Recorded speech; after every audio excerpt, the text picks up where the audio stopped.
What is going on, guys? This is Jake at That Fit Friend, and today I'm reviewing the Adidas Adipower 3. So 3 things to like about the Adipower 3 is number 1, if you're a fan of the Adidas Adipower weightlifting shoe line and you liked the first model and you weren't really a fan or that fond of the second, I think you will enjoy this shoe because it does give me similar vibes to the original Adidas Adipower. I thought the OG model was awesome. It's a bummer they don't make that one anymore. And the 2 was kind of like subpar in regard to its overall construction and the reworked sole construction. This model is pretty similar, I would say, to the 1 versus the 2. So if you did like the original Adidas Adipower, I think you will like this model as well. The second pro that I have with this shoe is that overall, its performance is pretty good across the board. You get a high density TPU midsole and heel with this model, so stability is not going to be an issue. And then you have that midfoot strap that has come similarly in all the Adidas Adipower. So I don't think you're gonna lack security with this shoe at all either. So in regard to overall performance, I thought this model did pretty good for squats. It did pretty good for weightlifting. There are a couple of gripes I have with the shoe, but I will talk about them in the con section in regard to performance. But for the most part, the shoe did a pretty dang good job across the board for performance. The third pro that I have with this model is the reworked upper construction. So the upper construction in the Adipower 2, I would say, was probably one of the bigger turnoffs with that model. A lot of folks didn't really like the canvas build of it. It felt kind of like chunky, it felt kind of cheap. This model has a reworked canvas and ripstop upper and has synthetic overlays covering the forefoot and parts of the midfoot. So you do get a slightly lower volume in the shoe and it feels like it locks you down a little bit more. So if you do like a weightlifting shoe that has an upper that feels pretty low profile and secure, I think you will like this upper. And then also my 3.5 pro, which is something that my girlfriend mentioned about this model, is that she says it's aesthetic AF, which I would have to agree. This is definitely a pretty good looking weightlifting shoe in my opinion. But let's talk about a couple of cons that I have with this model. Cons that I have with the Adidas Adipower 3 is number 1, their price point. So this model costs $220 USD. That is a $20 increase compared to the Adipower and the Adipower 2. And if you look at other weightlifting shoes from companies like Reebok and Nike, especially like the Nike ROM, the Reebok Legacy Lifter, those models cost $200. So keeping the Adipower at $200 was kind of understandable. So with the Adipower 3, it has me questioning, like, where is that value add? Where is that extra $20 coming from? This model has a similar last construction to the Adipower and the Adipower 2. The outsole and midsole materials feel pretty similar. The midfoot strap hasn't changed. So there isn't really a notable performance change in this shoe. Is it just because of the upper? Because if so, like, do we really need to pay $20 extra for just this upper construction? Is that worth it for a recreational lifter, for a beginner? I'm not sold on that price point. The second con that I have with the shoe is the narrow toe box. So this model has a wicked narrow toe box, and that is pretty similar to the Adipower 2 and Adipower 1. If you felt like those models had toe boxes that were way too narrow for your feet, you are not going to resonate with the shoe, and I would say pass on this model entirely. The toe box is pretty narrow. This isn't really a toe box at this point. It's like a toe cone in my opinion. And honestly, like, I felt pretty squeezed in the shoe, and I have like a narrow / neutral width foot. So I worry that if you have a wider foot or if you want full room for toe splay, you're not going to like this model and how its toe construction is. So that is definitely something to consider with this model. For the higher price point, like, the shoe's last construction needs to be updated. It needs to be wider. And honestly, I'm not super stoked on how this forefoot and midfoot interact with one another. So when chatting on the performance of the Adipower 3, I'm going to break this section into 3 different parts. I'm going to talk about how this model performs for squats, weightlifting, and then recreational lifting. So using them for accessory exercises where you want a heel wedge. For squats, I like this model for 2 reasons, and then I also have one knock against this model. The first reason why I like this model is its stability.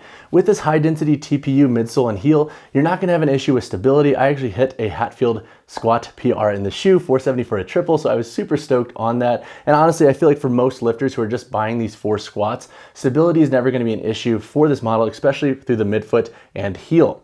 Now, the second reason why I like this model for squats is if you like having a little bit more arch support in your shoes, this model will do a pretty good job for you, especially if you have a narrow or neutral width foot. So if you do have a foot anatomy that aligns with that width and you have a slightly higher arch and you like arch support, I could see this model being a pretty good pick for you for squat performance. Now, my knock against this shoe for squats is once again the toe box width, and this is going to carry through for all of my performance sections. Honestly, I wish the toe box was a little bit wider, especially for occasions where you do lose your balance a little bit forward. I would rather have more room in my toe box to splay those toes and kind of ground them and catch myself versus having less. So that is a knock against this model's performance for squats.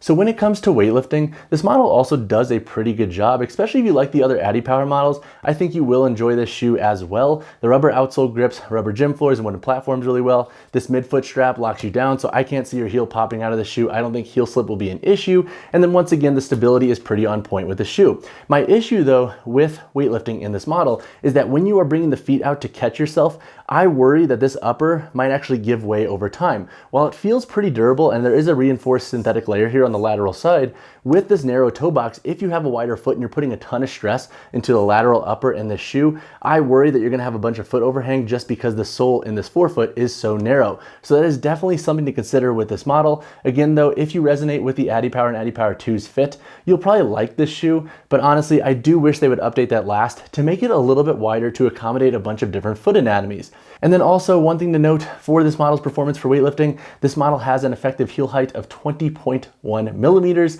That comes out to 0.79 inches. Now that is up a little bit compared to the Adipower. That is the same heel height as the Adipower 2. So my Adipower fans, factor that in when making your decision on this model. So if you liked the Adipower 1's heel height, for example, and you weren't a fan of the Adipower 2, this is gonna feel very similar to the 2 in regard to the heel height you get with this shoe. When it comes to recreational lifting, this model did an okay job. Once again, you're gonna feel limited in this toe box, especially in movements where you're getting a lot of flexion through the toe. But when it comes to grip and stability, the shoe did a pretty good job. So for leg presses and whatnot, they gripped the machine pretty well. So I don't think slippage is gonna be an issue. So if you want this model, for example, as a recreational lifter for squats and some accessory exercises, this model should do a pretty good job sans the toe box issues, which I cannot stress enough. But overall, the shoe's performance is okay. It is nothing mind-blowing. Is it worth the extra $20 USD? I don't think so, but it is pretty consistent across the board. So when it comes to price, you can expect to pay $220 USD. Now, I feel like I've made it pretty clear for y'all how I feel about the price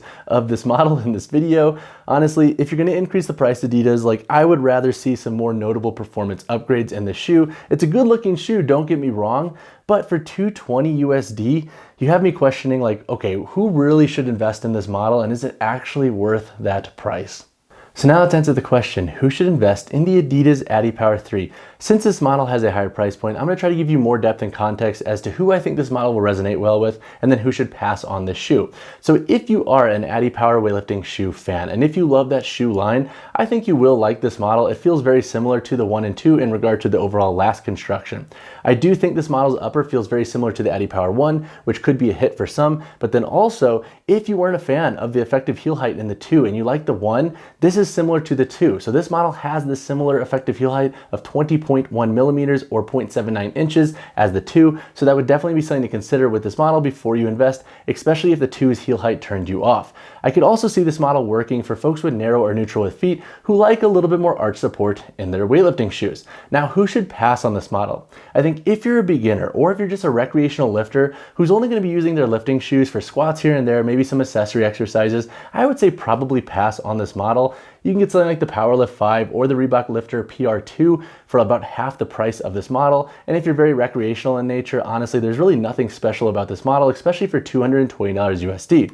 I would say also pass on this model if you have a wider foot. I don't think you're gonna get enough width up here in the toe box. So if you like more room to display those toes, this model is not gonna be the best bet for you. And then lastly, if you like a bit more articulation in the forefoot of your weightlifting shoes, I also think this model is gonna feel pretty stiff for you. And honestly, I don't think you're gonna vibe with this shoe's sole. So overall, I'm not impressed with this model, especially for the increase in price, but I do think it will resonate with some folks who love the Adipower weightlifting shoe line. So when it comes to sizing and fit in the Adipower 3, if you have a narrow or neutral width foot, go true to size in this model. The width is pretty narrow and the length runs true, but it does bias a little bit longer than other models. So if you have a wider foot, pass on this model because even if you size up, I'm not sold you're gonna have enough width. And then honestly, with the length already running a little bit long, I just think you're gonna have way too much room at the end of your toe box and still not enough width. So this model is definitely not wide foot friendly. So once again, narrow, neutral width feet, go true to size in the Adipower 3. All right guys, now let's talk about the weight, effective heel height, and insole in the Adipower 3. For my size 10 model here, we have a weight of 17.6 ounces. This model's effective heel height is 20.1 millimeters. That comes out to about 0.79 inches. And then this model does have a thin foam removable insole. All right, so now let's cover the construction of the Adipower 3. Up here on the toe box, we have a low profile design, and then looking at the upper construction through the forefoot and midfoot, we have a blend of canvas and ripstop materials. They are a little bit more lightweight than the Adipower 1's construction, but when it comes to like that low profile design, that's where the similarities come into play. We also have a synthetic overlay that covers the outskirts of the toe box. That's pretty nice for additional security. And then we also have some strength in numbers branding here on the lateral toe box as well. We have Adidas branding here on the lateral midfoot, and then back here on the heel, we also have some Adidas branding and some specs covering the stack height and offset in this shoe. We have a suede material that covers the back of this heel, and we have a decently rigid boot and counter. So I do not think you're gonna have an issue with heel slip in this model, and the heel stability is pretty good because it is pretty rigid in nature. We have an external heel tab here that has Adipower branding on it. And then looking at the medial side of the shoe, as you can see, we do not have branding on this model, but we do have a little bit of arch support here. Looking at the midfoot construction, we have 6 core eyelets that wrap up with a 7th back here for lace lock. The strap construction is similar to the Adipower 1 and Adipower 2, so this extends over the upper part of the midfoot. We have a metal loop here. The strap itself has a pretty good length in my opinion. I don't think you're gonna have overhang, even if you have to crank this model pretty tight. We also have a loop on the tongue, so I haven't had issues with the tongue moving at all while training. Looking at the midsole construction, once again, we have that high density TPU, so this model is very stable. I don't think you're gonna have compression issues whatsoever in the shoe. The effective heel height of this model on Rogue Fitness site is 20.1 millimeters. Despite the offset back here being 22 millimeters, Rogue Fitness is pretty on the money with the effective heel heights that they call out for their weightlifting shoes. So I am going off of Rogue on this one. Looking at the outsole, we have a full rubber outsole. The tread patterning is a little bit more aggressive up here on the forefoot and the heel, where it's a little bit more smooth on the midfoot. Honestly, I don't think you're gonna have traction issues whatsoever with this model. And then once again, this shoe does have a removable foam insole, so it is pretty thin in nature. So if you do want to put your own orthotics or insoles in, you technically can in this model. Just make sure they're not too thick, since we do have a lower profile and lower volume in this model's upper. And then lastly, this model's upper construction is built with a minimum of 50% recycled materials, so my guess is that number is sitting right around 50%. But if you have additional questions on this model, drop a comment down below. All right guys, that wraps up my review of the Adidas Adipower 3.